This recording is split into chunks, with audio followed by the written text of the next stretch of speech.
इस कॉलोनी के बारे में इतना कहना चाहती हूँ, जब से हमारा घर बना है, जब से यहाँ लोग रहने लगे हैं, इतनी पीड़ा में जी रहे हैं, इतनी मुसीबतों में जी रहे हैं, इसका कोई समस्या का समाधान आज तक नहीं हुआ है। क्या गरीब आदमी का कोई जीवन नहीं होता? हमारे छोटे छोटे बच्चों को डेंगू, मलेरिया, टाइफाइड इस पानी की वजह से तमाम बीमारियों ने पकड़ रखा है। हमारे बच्चे महीना में 10 दिन स्कूल जाते हैं, 20 दिन बीमार रहते हैं।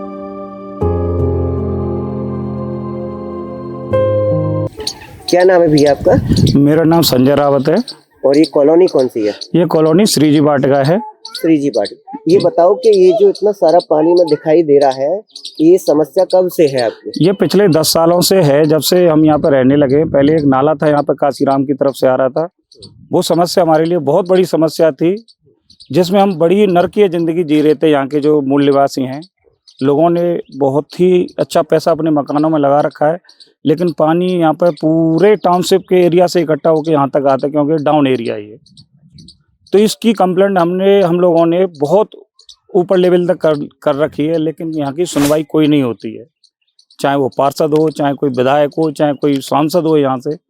कौन सा वार्ड नंबर पड़ता है? कौन सा वार्ड है यहाँ पे? 32 नंबर वार्ड है। पार्षद का नाम? पार्षद, हाँ, बात रखी थी। कई बार उनको हमने बुलाया भी है कि आप यहाँ आए, लोगों को संतुष्ट कीजिए आप यहाँ पे लोगों को आकर। तो आश्वासन दे के या तो वो आते ही नहीं है, पहली बात तो, क्योंकि पता नहीं उनको क्या ऐसा है कि कुछ ऐसा तो कोई है नहीं कि कोई भी समस्या उसका समाधान नहीं है। समाधान जरूर निकलेगा। अब यहाँ लोग अपने मकानों में भरपूर पैसा लगा चुके हैं, किसी की 3 साइड पानी में, किसी को 2 साइड पानी में। परेशान सभी लोग हैं। बच्चे स्कूल जाते हैं, निकल नहीं पाते हैं। अभी आप देख सकते हो कि कितना पानी भरा हुआ है। कई मकानों में तो करंट आ रहा है। यहाँ पर रातों रात कोई घटना हो सकती है। अब लोग अपनी पॉकेट से कोई मिट्टी डलवा रहा है, कोई कुछ पत्थर डलवा रहा है, कोई कचड़ा डलवा रहा है। अगर इतना ही सब कुछ हो तो लोग यहाँ शहर में रहने के लिए क्यों आएंगे? कहाँ कहाँ शिकायत की है? नगर आयुक्त के यहाँ पे हमने शिकायत की है, डीएम साहब के यहाँ पे शिकायत की है हमने इस चीज की। तो डीएम साहब और नगर आयुक्त ने क्या कहा? वो टाल देते हैं। किसी ने नगर आयुक्त साहब के पास में गए, उन्होंने किसी ऐसी सीनियर इंजीनियर का नंबर दे दिया, उन्होंने जूनियर इंजीनियर का नंबर दे दिया, उन्होंने किसी और का नंबर दे दिया, लेकिन सुनवाई नहीं है। ऐसा नहीं है कि वो लोग यहाँ पे आए तो इस चीज का समाधान नहीं निकले, लेकिन हमको इस चीज को कह के टाल देते हैं कि आपको पता होना चाहिए कॉलोनी तो डाउन में थी। क्या डाउन में कॉलोनी थी तो इन लोगों ने पैसा नहीं दिया है? पैसा दिया है तो इसका समाधान होना चाहिए। अभी कुछ दिन पहले हाउस टैक्स के लिए यहाँ पे सबको लिस्ट दे दी गई है। हाउस टैक्स अगर हम पेड करते हैं तो उसका कोई तो समाधान होना चाहिए। नाली होनी चाहिए, रोड होना चाहिए। हाउस टैक्स जब ही तो दिया जाएगा। मुख्यमंत्री पोर्टल पर भी शिकायत की है, यहाँ से वीडियो भी बना के भेजे हैं, फोटो भी डाले हैं यहाँ पर, तब भी कोई? हाँ जी बिल्कुल।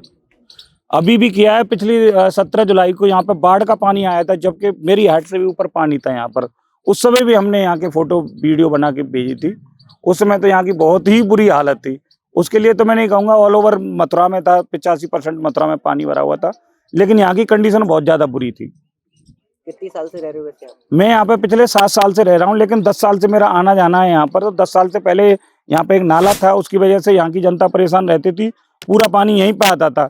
सब लोगों के सहयोग से वो नाले की व्यवस्था की गई, सीवर लाइन डाल के उसको यमुना में डाल दिया गया। तो अभी ये समस्या हमारे सामने खड़ी हो गई। हाईवे से लेके यहाँ तक का पूरा पानी यहाँ पे जमा होता है, जिसकी वजह से लोगों के अंदर बीमारी, घरों में करंट आना, बच्चे बीमार हो रहे हैं, बच्चे सही तरीके से स्कूल नहीं जा पा रहे। हाँ बताओ, क्या समस्या है चाचा? क्या नाम है आपका? मेरा नाम दर्शन सिंह है। मैं श्रीजी वाटिका, गणेश वाटिका और गिरिराज वाटिका, इसका जो है कोई पानी का निकास ना होने के कारण अनवरत पानी ऊपर से नीचे तक आ रहा है। यहाँ जो है तालाब और झील जैसी समस्या बन गई है। आप देख रही देखो कितना बड़ा, ये छोटा मोटी समस्या नहीं है।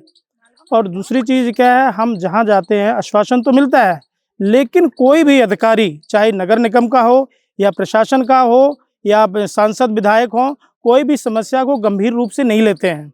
उनको लगता है कि ये छोटी मोटी समस्या है। तो हम इतने ज़्यादा दुखी हैं इस समस्या से, हम ज़्यादा बड़ी बात आपसे नहीं कह रहे हैं, कि हम सभी ने ये निर्णय ले लिया है कि अब जो है आने वाला चुनाव है, हम पूर्ण रूप से बहिष्कार करेंगे सब, क्योंकि हमारी कहीं सुनवाई नहीं रही। जब किससे हम बात करें अपनी? तो ये है कि सर, सिसकियाँ मजलूम की अब रास्तों पर आम है कि पहुँचने वाला फरिश्ता आंसुओं का है नहीं, पहुँचने वाला फरिश्ता आंसुओं का नहीं। अब तो ये सर समस्या है। आप देख रहे हैं कि ये छोटी मोटी समस्या नहीं है। और सबसे बड़ी बात है कि कोई ध्यान नहीं दे रहा है, अधिकारी देखने तक नहीं आते हैं। अरे कम से कम अधिकारी कितना भी बड़ो छोटा, कम से कम फर्ज बनता है कि आप एक बार लोकेशन देखना तो आइए। तो ये सर सबसे बड़ी समस्या है। इस कॉलोनी के बारे में इतना कहना चाहती हूँ, जब से हमारा घर बना है, जब से यहाँ लोग रहने लगे हैं, इतनी पीड़ा में जी रहे हैं, इतनी मुसीबतों में जी रहे हैं कि इसका कोई समस्या का समाधान आज तक नहीं हुआ है। क्या गरीब आदमी का कोई जीवन नहीं होता? हमारे छोटे छोटे बच्चों को डेंगू, मलेरिया, टाइफाइड इस पानी की वजह से तमाम बीमारियों ने पकड़ रखा है। हमारे बच्चे महीना में 10 दिन स्कूल जाते हैं, 20 दिन बीमार रहते हैं। हमारी निवेदन है सरकार से, सरकार जब आप सबके लिए कर रहे हो तो हमारी भी एक बार सुनवाई करें, और खुदा आपके लिए, हमारे लिए, सबके लिए अच्छा ही ये सब कुछ होने पाए। मेरे प्रभु, मैं कहती हूँ कि जिस कॉलोनी के लिए सरकार हमारी जरूर सुने और हमारी समस्या का समाधान करे, इस पानी से निर्भर करे हमारा, क्योंकि हमारे बच्चे बीमारियों में मर जाएंगे और अनपढ़ अशिक्षित रह जाएंगे। हमारा निवेदन है कि जब पानी का समस्या का समाधान जरूर करें, सरकार तक हमारी आवाज जाने पाए।